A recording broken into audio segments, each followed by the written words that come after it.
Fujifilm X-T3 in 2022, yes please! The Fujifilm X-T3 has been released in September 2018 and at the moment it sells for 879 euros. This is the cheapest I could find online, but prices may vary between 900 and 1000 depending where you buy it basically. And I'll just say that it's very good bang for the buck. It is getting old, but specs aren't.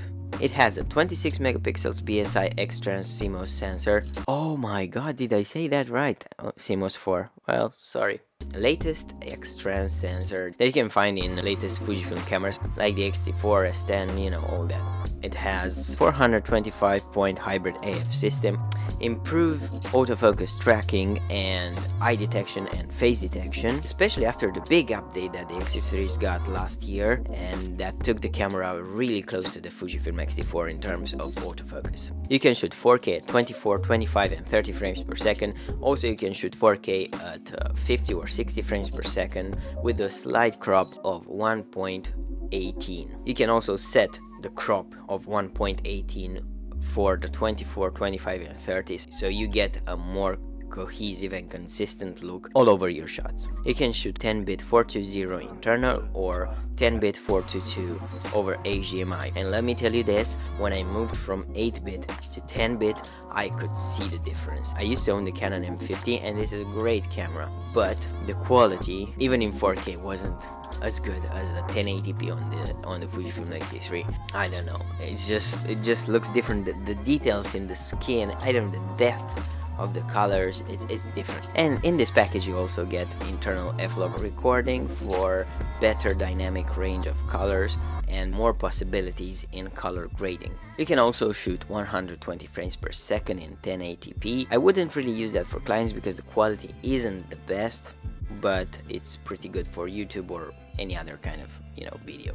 Photo specs, well, it's worth mentioning that you get 20 frames per second electronic shutter, 30 frames per second electronic shutter with a crop of 1.25. I don't know why would you shoot at 30 frames per second, but you get the possibility to do that, and 11 frames per second mechanical. The autofocus in video is good, you need to tweak it a little bit, but even when I shot vlogs on the Fujifilm X-T3 or, you know, talking head like this, I heavily relied on the autofocus and it almost never let me down. I've never had to reshoot a video because my face wouldn't be in focus. In photos, autofocus is pretty good also. I mean, sometimes it skips a few frames here and there, but then again you have to tweak it a little bit based on the scene and on the context that you're shooting in. Whether you use face tracking, nose tracking, eye tracking, which of the eyes are you tracking? Are you going to let the camera decide which eyes to track, you know?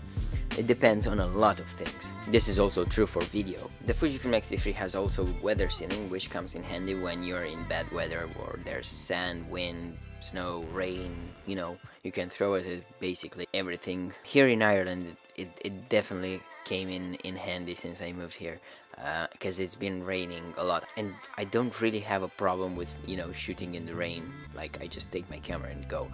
Both Fuji X-T3 and X-T4 do that, so it's very, very useful. You have to keep in mind that you have to use a weather sealed lens also. Also you get dual card slots for, you know, extra safety or extra peace of mind, especially when you shoot client work, so you can back up the photos while you're shooting, or you can shoot JPEGs on one card and you can shoot RAW on the other card. Unfortunately, you cannot back up video with the Fujifilm X-T3. It is what it is. Pro tip: if you shoot videos that are longer than 4 minutes, I suggest that you use at least a 64 gigabytes SD card, or even better 128 or, you know, bigger, because otherwise the camera will split those videos into 4-minute videos, and if you're okay with it, go ahead. I just want one file because afterwards it gets confusing. Now I would like to talk about the cons of this camera because it isn't perfect. So there's two things that I don't like about this camera.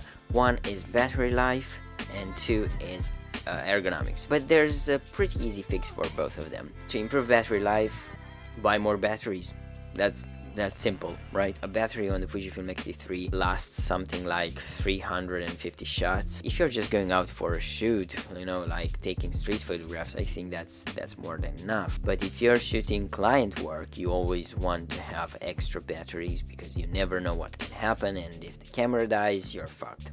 You cannot, I mean, what are you going to tell the client? Oh, let me charge my camera and then I'll be back in a couple of hours. No fucking way. You can also solve the battery life by buying a battery grip and using 3 batteries at the same time, and it will improve the battery life so much. I would shoot 2 days in a row, video, photo, everything. This takes me to the other issue that I have with the Fujifilm X3, which is the ergonomics. I like this camera, but it's weird because the grip isn't deep, and it's not like the X100V or the XE4, which don't have a grip at all.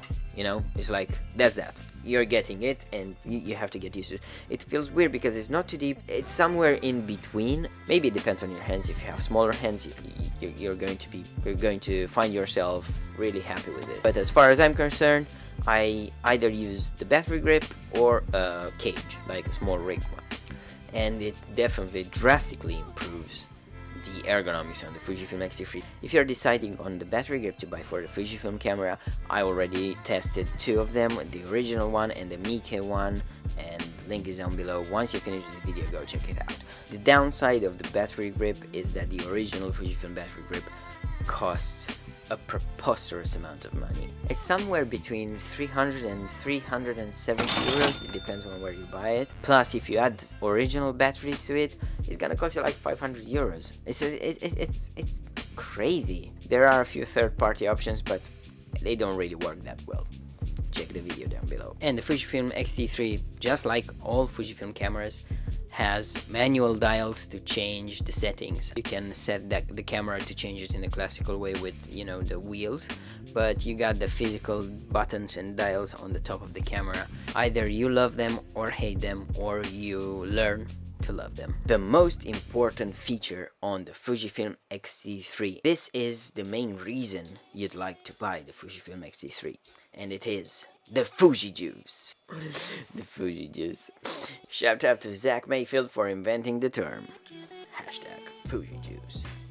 In terms of specs, there are other cameras that do the same thing as the Fujifilm X3. Sometimes even better, like Sony A7C or something like that, I'm not gonna lie. In terms of autofocus, it's doing better, but I don't know, there's something about the Fujifilm colors and the Fujifilm files and the way the image is processed that makes you just want to shoot with those cameras. And whenever it feels good shooting with a camera, I think, you know, all the other problems like the autofocus don't matter that much anymore, because you enjoy the process, you know. You want to take your camera out and go shoot everything and anything. So I literally take my camera on walks in the morning, or if I go out in the afternoon. I know, if I go to a coffee shop to work, I will take my camera with me, and on my way there I will shoot pictures basically.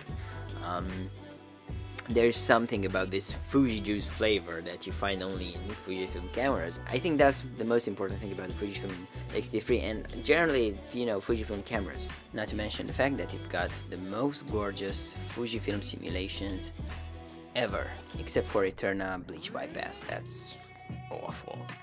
So who's this camera for?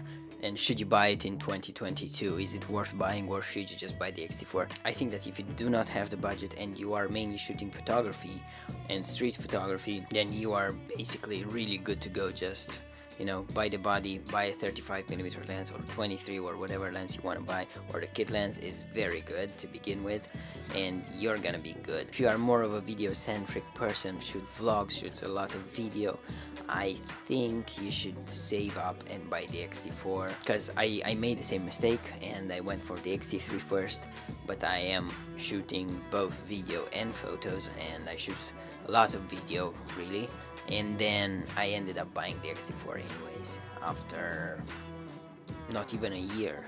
So, alright people, that's been it for this video. If you'd like to better understand how the autofocus works on the Fujifilm X3, check out this video here or this video here, and you'll see me in the next one.